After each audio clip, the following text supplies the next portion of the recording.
राधे राधे। आप सभी का दिन शुभ हो प्रिय भक्तों। आज दिनांक है 20 नवंबर और दिन है बृहस्पतिवार और आज है मार्गशीर्ष मास की अमावस्या तिथि। आज पितरों का दान पितृ कार्य भी किया जाएगा। अमावस्या तिथि आज 12:16 पर समाप्त हो जाएगी दोपहर में। उसके बाद प्रतिपदा तिथि प्रारंभ हो जाएगी। आज ब्रह्म मुहूर्त सुबह 5:06 से 6 बजे तक रहेगा। आज सूर्योदय होगा 5:46 पर और सूर्यास्त होगा शाम को 5:36 पर। तो प्रिय भक्तों, अब आपको मैं सुनाने वाली हूँ आज का महात्म। उससे पहले मैं आपको सुनाऊंगी सीता माता की बड़ी ही पौराणिक और दुर्लभ कथा। अब आप नित्य नेम की कथा में सीता माता की पौराणिक कथा सुनिए। एक बार सीता माता कहती है कि इसे श्री राम कथा को सुना करते थे। एक दिन श्री राम भगवान को किसी काम के लिए बाहर जाना पड़ गया तो सीता माता कहने लगी, भगवान मेरा तो 12 वर्ष का नित्यनेम है, अब आप बाहर जाएंगे तो मैं अपना नित्यनेम की कथा किसे सुनाऊंगी। और श्री राम ने कहा कि तुम कुएं की पाल पर जाकर बैठ जाना और वहां जो भी औरतें आए उन्हें पानी भरने आएंगी, उन्हें अपनी कथा सुना देना। सीता माता कुएं की पाल पर जाकर बैठ जाती है। एक स्त्री आई, उसने रेशम की जरी की साड़ी पहन रखी थी और सोने का घड़ा ले रखा था। सीता माता उसे देख कहती है कि बहन मेरी 12 वर्ष की नित्यनेम की कथा सुन लो। पर वह स्त्री बोली, मैं तुम्हारा नित्यनेम सुनूंगी तो मुझे घर जाने में देर हो जाएगी और मेरी सास मुझसे लड़ेगी। उसकी कहानी नहीं सुनी और वह चली गई। उसकी रेशम जरी की साड़ी फट गई, सोने का घड़ा मिट्टी के घड़े में बदल गया। सास ने देखा तो पूछा कि यह किस दोष के कारण सर लेकर आई है। बहू ने कहा, कुएं पर एक औरत बैठी थी, उसकी कहानी सुनने के लिए कहा तो मैंने उसकी नित्यनेम की कथा नहीं सुनी। उसकी कथा ना सुनने से मेरी रेशम की साड़ी फट गई और सोने का घड़ा मिट्टी के घड़े में बदल गया। सास ने देखा, पूछा कि ये किस दोष के कारण हुआ और क्या लेकर आई तो बहू ने ये सारा वृतांत बताया। बहू की बात सुनकर अगले दिन वही साड़ी और घड़ा लेकर सास कुएं की पाल पर गई। सास को वहीं माता सीता बैठी मिली तो सीता माता ने कहा कि बहन मेरी कहानी सुन लीजिए। सास बोली, एक बार छोड़, मैं तो 4 बार कहानी सुन लूंगी। इस तरीके से सीता माता कहने लगी, राम आए लखन आए, आए देश के पुजारी, नित नेम ले आओ बैठो राम बैठो, तपी रसोई जियो राम, माखन मिश्री खाओ राम, दूध बतासे पियो राम, सूत के पल को बैठो राम, साल दुसाला पाठो राम, साल दुसाला ओढ़ो राम, जब बोलूं तब राम ही राम, राम सवारे सबके काम, खाली घर भंडार भरेंगे, सबका बेड़ा पार करेंगे, जय श्री राम जय श्री राम, राम राम जय जय राम। सास बोली कि बहन कहानी तो बहुत अच्छी लगी। कहानी सुनकर सास घर गई और उसकी साड़ी फिर से रेशम की जरी की बन गई, मिट्टी का घड़ा फिर सोने के घड़े में बदल गया। बहू कहने लगी, सासू माँ आपने ये सब कैसे किया। सास ने कहा कि बहू तू दोस्त लगा के आई थी और मैं दोस्त को उतार कर आ रही हूँ। बहू ने फिर सास की वही कुएं वाली स्त्री कौन है। सास बोली कि वे सीता माता हैं, वे पुराने से नया कर देती हैं, खाली घर में भंडार भर देती हैं और वह लक्ष्मी जी के वास को घर में कर देती हैं, आदमी को जो भी इच्छा हो पूरी कर देती हैं। बहू बोली कि ऐसी कहानी मुझे भी सुनने दो। सास बोली कि ठीक है तुम भी सुनो और सास ने कहानी शुरू कर दी।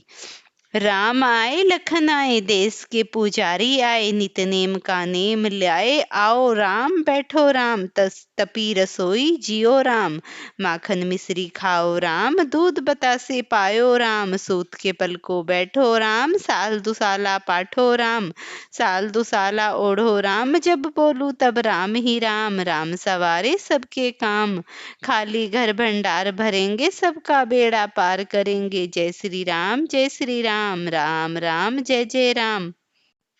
कहानी सुनकर बहू बोली कि कहानी तो बहुत अच्छी है। सास ने कहा ठीक है, इस कहानी को रोज कहा करेंगे। तब सास बहू रोज सवेरे उठती, नहाती धोती और पूजा करने के बाद नित्य नेम की सीता माता की कथा कहती। एक दिन उनके यहाँ एक पड़ोसन औरत आई और बोली कि बहन जरा सी आँच देना। वह बोली कि आँच तो अभी हमने जलाई ही नहीं। पड़ोसन ने कहा कि तुम 4 बजे से उठकर क्या कर रही हो? उन्होंने कहा कि सुबह उठकर हम पूजा करते हैं, फिर सीता माता की नित्यनेम की कहानी करते हैं। पड़ोसन ने उनकी बात सुनकर फिर कहा, सीता माता की कहानी कहने से तुम्हें क्या मिलेगा? वो बोली कि इनकी कहानी कहने से घर में भंडारे भर जाएंगे, सारे काम सिद्ध हो जाएंगे, मन की इच्छा पूरी होती है। पड़ोसन कहती है कि बहन ऐसी कहानी तो मुझे भी सुना दो। वह बोली ठीक है, तुम भी यह कहानी सुन लो। राम आए लखन आए, देश के पुजारी आए, नित नेम का नेम ले आओ राम, बैठो राम।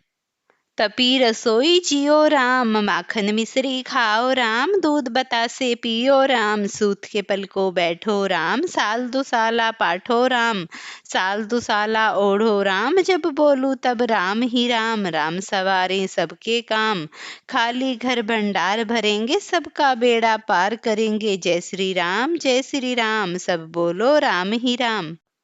सारी कहानी सुनने के बाद पड़ोसन कहने लगी, बहन कहानी तो मुझे बहुत अच्छी लगी। अब वह पड़ोसन भी नितनेम सीता माता की कहानी कहने लगी। कहानी कहने से सीता माता पड़ोसन के भी भंडार भर गए। अब तो पूरे मोहल्ले में नितनेम ही कथा चल पड़ी। हर किसी की मनोकामना पूरी होने लगी। हे सीता माता, जैसे आपने उनके भंडार भरे वैसे ही आप हमारे भंडार भरना। कहानी सुनने वाले को और उनकी कहानी कहने वाले की भी उत्तर प्रदेश में यह कथा हरियाणा के कुछ क्षेत्रों में आज भी सीता जयंती पर बड़े चाव से सुनाई और पढ़ी जाती। प्रेम से बोलिए सीता माता की जय हो। अब प्रिय भक्तों, अब आप आज का अध्याय सुनिए। बहुत समय पहले कश्यप वशिष्ठ वंश में जन्मे एक धर्मपरायण और दयालु राजा थे।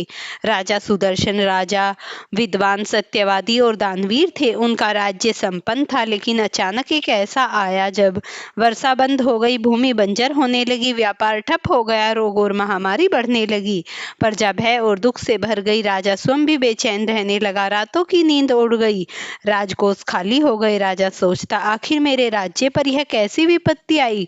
कौन सा पाप हो गया? एक रात गहरी नींद में उन्हें एक दिव्य स्वर सुनाई दिया, हे सुदर्शन, तुम्हारी यह पीड़ा विपदा मार्गशीर्ष मास के 14वें दिन होगी। तो अगर तुम 14वें दिन इस कथा का श्रवण करोगे तो तुम्हारे सारे ग्रह दोष समाप्त हो जाएंगे। राजा चौंक जाएंगे और बहुत से पुरोहितों, आचार्यों और ब्राह्मणों के साथ वन की ओर चल पड़े, जहाँ महर्षि धूम्रपेत्र तप रहे थे। राजा ने ऋषि को प्रणाम किया और अपनी सारी परेशानियां बताई। थोड़ी देर बाद वे फिर बोले, राजन, तुम धर्मशील हो, दानी हो, लेकिन हर राजा को समय समय पर आत्मिक साधना और व्रत पालन करना आवश्यक है। उचित समय आने पर शुभ फल मिलता है। यदि मार्गशीर्ष स्वयं श्री हरि का प्रिय है तो आप श्री लक्ष्मी नारायण का अत्यंत प्रिय 14 दिवस करो। राजा ने पूछा, गुरुदेव, इस दिन का महात्म्य क्या है? कृपया कर मुझे पूरा सुनाइए। ऋषि मुस्कुराए और बोले, बहुत समय पहले देव शर्मा नाम के एक अत्यंत गरीब ब्राह्मण रहते थे। उनकी आय इतनी कम थी कि कभी कभी घर में एक दिन का ही भोजन मिलता था, लेकिन धन की कमी के बावजूद उनकी पत्नी सुभद्रा अत्यंत धर्मपरायण, सती, साध्वी और व्रत उपासना करने वाली थी। सुभद्रा प्रतिदिन भगवान विष्णु और लक्ष्मी का पूजन करती। किसी भी परिस्थिति में वह अपने धर्म और व्रत का नहीं त्यागती थी। उनका एक छोटा सा सोमदत्त नाम का बेटा था। एक बार मार्गशीर्ष मास आया। पत्नी बोली कि हे स्वामी, कहते हैं कि देवी लक्ष्मी को बुलाकर इस घर में पूजा करने से सारी गरीबी मिट जाती है। तब देव शर्मा दुखी होकर बोले, देवी, घर में तो भोजन तक नहीं, व्रत में पूजन सामग्री कहाँ से लाएं?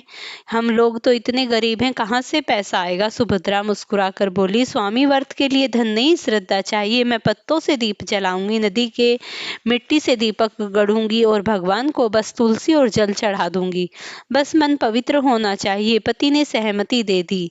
नदी से सुभद्रा जल लाई, तुलसी तोड़ी, मिट्टी से दीपक बनाया, पत्तों से थाली सजाई और पूरे विधि विधान से श्री हरि, विष्णु और माता लक्ष्मी का पूजन किया और अनाज का एक दाना तक नहीं खाया।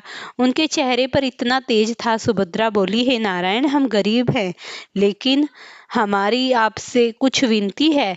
यह हमने व्रत सच्चा किया है, आप हमारी विपदाओं को दूर करो। भगवान बोले। माता लक्ष्मी उनकी भक्ति देखकर प्रसन्न हुई। उसी रात स्वप्न में सुभद्रा से कहा कि एक दिव्य पुरुष कहाँ है। माता लक्ष्मी तुम्हारी भक्ति से प्रसन्न है, तुम्हारे आंगन में सोने का एक घड़ा मिलेगा, वह सुप्रयोग और अहंकार मत करना। सुबह होते ही सुभद्रा ने अचानक कदम रखा, वहां सचमुच सोने का घड़ा चमक रहा था। वह घड़ा अंतहीन था, जिसमें जितना निकालो उतना ही भर जाता। अब उसके घर में धन, अस्त्र, वस्त्र, वन, सुख, समृद्धि सब बढ़ने लगे। उसके घर की गरीबी दूर हो गई। कई महीनों बाद देवशर्मा और सुभद्रा के घर ऐश्वर्य बढ़ गया कि आसपास के लोग ईर्ष्या करने लगे। देवशर्मा के मन में धीरे धीरे अहंकार आने लगा। एक दिन वे बोले, सुभद्रा अब हमें भगवान की आवश्यकता नहीं, हमारे पास तो इतना धन है कि हम कई जन्मों तक समाप्त नहीं कर पाएंगे। सुभद्रा ने डांटा, यह धन भगवान की कृपा से मिला है, यदि आप ऐसा कहेंगे तो देवी लक्ष्मी क्रोधित हो जाएंगी। देवशर्मा नहीं माने। धीरे धीरे वह घड़ा आधा रह गया, फिर कम, फिर उससे सोना निकलना बंद हो गया। एक दिन वह घड़ा खाली हो गया। देवशर्मा समझ गया कि यह सब उसकी गलती का एहसास है। वह रोते रोते देवी लक्ष्मी और के विष्णु भगवान के पास गया। जाकर उनसे विनती की और क्षमा मांगी, अपनी भूल का प्रायश्चित किया। और फिर भगवान ने उसे क्षमा किया और वह फिर से भगवान की नित्य नेम की कथा सुनने लगा। मार्गशीर्ष मास में स्नान आदि करके विष्णु भक्त बन गया और समस्त सुख भोगने के बाद अंत में वह विष्णु लोक को प्राप्त हो गया। प्रिय भक्तों, अगर आपको ऐसी वीडियो पसंद आती है तो इन्हें लाइक और शेयर किया कीजिए। चैनल पर नए हैं तो चैनल को सब्सक्राइब करिए।